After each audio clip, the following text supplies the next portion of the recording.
intervention est une plaidoirie devant la Cour pénale internationale sur l'installation de crimes d'apartheid dans une ville qui s'appelle Al-Quds. Le texte a été préparé avant l'arrivée de ce type-là, qui est le procureur général,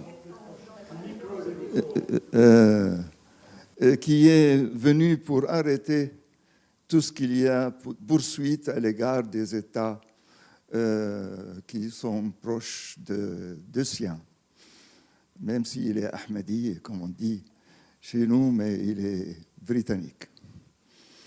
Malheureusement, nous, on a commencé la procédure avant. Il y a des gens qui étaient avec nous, avec Ocampo, et on est arrivé à l'acceptation de la Palestine, l'État palestinien, comme étant membre de la CPI. Et on a travaillé, quelques chercheurs et des professeurs de droit international, sur le concept de l'apartheid. Parce que je crois que, et ce n'est pas mon avis seulement, c'est l'avis de plusieurs organisations des droits de l'homme israéliens. B'Tselem a le même avis. Amnesty International, la FIDH, le Human Rights Watch et aussi maintenant l'ONU. On a préparé, avec Dr Rima Khalaf, l'adjoint du secrétaire général de l'ONU, on a préparé un rapport avec 2 experts américains et M. Guterres n'a pas eu le courage de l'accepter. Alors il a dit, publiez-le dans toutes les langues du monde, mais attendez un non-européen comme secrétaire général pour accepter un rapport pareil. Moi, j'ai un problème. Nous, on a, les Européens, un complexe à l'égard d'Israël. Un problème. Je lui dis, mais à ma connaissance, M. Guterres, les Portugais n'ont pas envoyé des gens dans les champs de gaz à Auschwitz ou ailleurs. Mais malheureusement, le peuple palestinien paye le prix de quelque chose qu'il n'a même pas entendu parler pour 90% au moins, comme on dit en Suisse, pour 90%. Ils n'ont pas même entendu parler. Je vais essayer uniquement de vous donner les grandes lignes, parce que je vais respecter Dr Ali, je ne peux pas lui dire non. Je vais respecter le délai, mais l'intervention est à votre disposition et elle sera publiée d'une façon. La résolution 181, adoptée le 29 novembre 1947 par l'Assemblée générale des Nations unies, portait création d'un corpus separatum pour la région de Jérusalem. Ça, c'est le statut, selon l'ONU, de Jérusalem. Confié à l'administration onisienne, l'administration de Jérusalem, à l'ONU. Par conséquent, bien qu'Israël ait occupé la partie occidentale de la ville après la guerre de 1948, son gouvernement s'était engagé par une lettre écrite, un engagement écrit de l'État d'Israël au moment de son adhésion à l'ONU. Et c'était une condition pour accepter l'État d'Israël comme membre de l'ONU, à reconnaître le fait que Jérusalem ne faisait pas partie intégrante de son territoire. Ça, c'est Ben Gurion qui a donné cet engagement. Ce n'est pas un Syrien ou un Palestinien. Mais après 1949, avec l'armistice entre Israël et la Jordanie, Jérusalem se retrouve divisée en 2 parties. Jérusalem-Est passait sous domination jordanienne et Jérusalem-Ouest dont les Israéliens avaient fait leur capitale. La première chose qu'on a eue à l'époque, de 1952, on a doublé la superficie municipale en organisant vers l'ouest de Jérusalem-Ouest, vers l'ouest, au détriment des villages palestiniens. Ça, c'est 52, c'est-à-dire 70 ans. Cette politique d'expansion israélienne marque la mise en place progressive d'un régime institutionnalisé d'oppression et de domination, systématique, comprenant l'existence d'actes inhumains commis intentionnellement comme partie intégrante de ce régime. Le nettoyage ethnique des villages de Jérusalem-Ouest, Deir Yassin, Lefta, Ain Karem et le Malha a commencé avec le massacre de Deir Yassin le 9 avril 1948.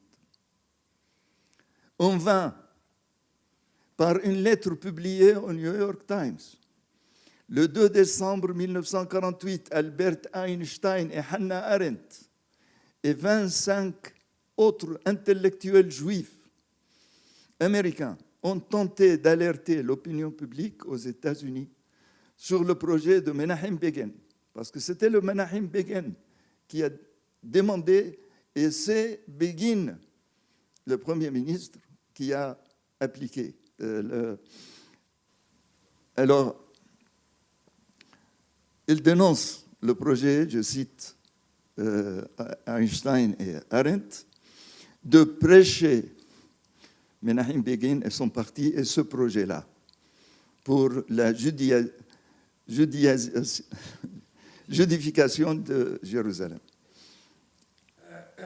De prêcher un mélange d'ultranationalisme, de mysticisme religieux et de supériorité raciale.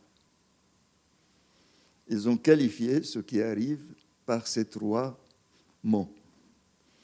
Mais le gouvernement israélien n'a pas tardé à officialiser le programme politique de l'Hurriyat, c'est-à-dire le parti de Menachem Begin, et Ben Gurion, ce qu'il a appliqué. Et depuis, 33% des terres de Jérusalem-Ouest avant 1948, qui appartenaient aux Palestiniens, ils sont privés.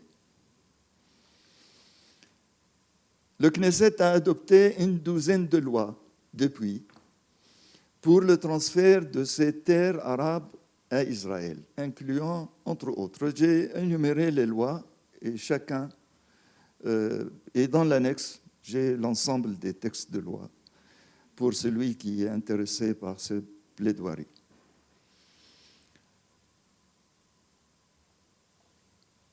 Ces lois, encore en vigueur aujourd'hui, retirent aux Palestiniens leur citoyenneté, faisant d'eux des réfugiés sans aucun droit de retour, donnent un statut civil supérieur à une nationalité juive, pas israélien, juif, depuis, aux citoyens juifs israéliens, définissant Israël comme l'État du peuple juif, permettant une confiscation systématique et irréversible des propriétés palestiniennes, transférant celles-ci à l'État israélien et au Fonds national juif, accordant un statut officiel et de fonction à des organisations zionistes privées comme le FNJ, qui préparent et développent les terres pour le peuple juif. Après la guerre de 1967, Israël a occupé Jérusalem-Est et depuis, le processus d'unification et judaïsation a commencé. Uniquement, on doit mettre dans la tête que 1967, on était à peu près 6 km² quand on parle de Jérusalem-Est. C'est sauté à 73, c'est avec le projet Grand Jérusalem, devenu 330 km², mais la terre gagnée est de Cisjordanie. Ce n'est pas de territoire d'Israël 48. Et après, il y avait ce qu'on appelle le projet de Jérusalem métropolitain, l'Île-de-France, pour donner une image, qui englobe 665 km² de Cisjordanie dans le territoire et à l'intérieur du mur que ma collègue a cité, a parlé de ça. On a, pour les chiffres, beaucoup. Mais l'idée essentielle, que maintenant, pour un Palestinien qui est, on dit les Arabes de 48, ou les Arabes d'avant, derrière la ligne verte, pour ces gens-là, il subit une discrimination à tous les niveaux en tout ce qui concerne Jérusalem. En tout ce qui concerne Jérusalem, ils sont traités différemment des citoyens juifs israéliens. Il y a depuis 2018, il existait avant en pratique, c'était par décret ministériel du ministre de l'Intérieur, mais c'est devenu loi constitution, c'est-à-dire basic law, comme disaient les Anglais. Le 7 mai 2018, le Parlement israélien a adopté une loi permettant au ministre de l'Intérieur de confisquer ces papiers à tout habitant de Jérusalem qui aurait commis une infraction punie par la loi israélienne ou qui aurait tout simplement, et c'est dans le texte, adhéré à des idées non conformes aux intérêts d'Israël. Ça m'a rappelé chez nous, on dit, quand on avait l'état d'urgence et on juge quelqu'un, on dit il est accusé de Wahan al-Umma, il affaiblit la nation. Alors, comment affaiblir la nation? Allah est grand. Et là, c'est la même chose. Hein, mais ici, c'est une démocratie. Hein, il faut faire attention. Ce n'est pas un dictateur ou un mal-aimé de l'Occident. Après les accords d'Oslo, 1993, on a 66 000 Palestiniens et quelques centaines de Juifs qui vivaient en 1967. À Oslo, on avait une majorité des Juifs, c'est-à-dire 155 000, tandis que les Arabes 150. Maintenant, ça a aussi beaucoup changé. Il y a autre chose qu'on ne doit pas oublier, que les démolitions des maisons pour des raisons ce qu'on appelle intérêt général, pour des jardins, pour des musées, pour tout ça, et pour établir des quartiers pour des groupes orthodoxes, a touché 70% des maisons des Arabes pour faire des jardins et des lieux de culte pour les non-arabes. Ça, c'est arrivé, le chiffre, je l'ai obtenu il y a 5 ans de l'ONU, de rapporteur spécial sur la Palestine. Aujourd'hui, comme ma collègue a souligné, il y a plus de 230 000 les habitants, c'est-à-dire les colons, les habitants et les colons, qui sont dans ce qu'on appelle Jérusalem métropolitain. Un quart de million dans un lieu où il y avait une majorité des Arabes, mais qui sont maintenant une toute petite minorité, parce qu'il y a une série de lois, par exemple, loi des absents. moi, je vais faire la médecine à Oxford, et même si je rentre régulièrement à Jérusalem, je suis absent 6 ans, et on retire ma carte de résidence à Jérusalem. Et puis, j'ai pensé par une idée diabolique qui m'est arrivée de prendre la nationalité française. Immédiatement, je suis privé de la nationalité israélienne et palestinien, si c'est l'autorité palestinienne. Khalas, il n'a plus droit à voir quoi que ce soit. Je ne veux pas vous donner tout ça parce que de toute façon, celui qui a le courage de lire va lire tout ça après.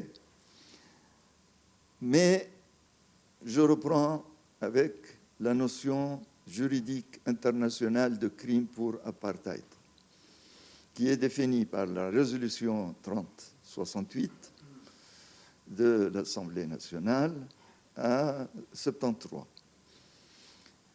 Elle est en outre reconnue par le statut de Rome instituant la CPI. Le crime d'apartheid est défini comme tout acte inhumain de caractère analogue à d'autres crimes contre l'humanité, commis dans le cadre d'un régime institutionnalisé d'oppression systématique et de domination d'un groupe ethnique sur n'importe quel autre groupe ethnique. Parmi les crimes d'apartheid énumérés, nous avons la privation de liberté physique, on a vu, la réinstallation forcée, on a vu, et la persécution individuelle et collective. Par exemple, les écoles. On n'a pas le droit d'enseigner le programme qui existait, le programme d'études de l'éducation jordanien qui existait avant. On n'a pas le droit d'ouvrir une école malgré le besoin. On n'a pas même de moderniser. On a fermé 31 institutions culturelles et scientifiques parce qu'ils sont arabes palestiniens à Jérusalem-Est. J'ai énuméré, j'ai donné les noms, les listes, tout ça. Mais je termine vraiment avec une phrase de Shlomo Sand, l'historien israélien. Qu'est-ce qu'il dit? Si l'on est juif, on peut acheter des terrains, alors qu'un citoyen non juif n'aura pas le droit d'en acquérir. Si l'on est juif, même si l'on envisage de séjourner en Israël qu'à titre temporaire, avec un hébreu balbutiant, on peut être gouverneur de la Banque d'Israël, banque centrale de l'État, qui n'emploie aucun citoyen israélien arabe. Si l'on est juif, on peut être ministre des Affaires étrangères et résider à titre permanent dans des colonies situées à l'extérieur des frontières juridiques d'Israël. Si on est juif, à côté de voisins palestiniens, privé de tout droit civique. D'où cette question, c'est lui qui pose la question. Le statut de juif en Israël ne ressemble-t-il pas à celui de l'Afrikaner dans l'Afrique du Sud avant 1994? Et il mérite, ce grand historien, de terminer avec sa phrase tragique. Je commence à vieillir et je ne veux pas que Hitler ait le dernier mot. Merci. Bien, merci beaucoup.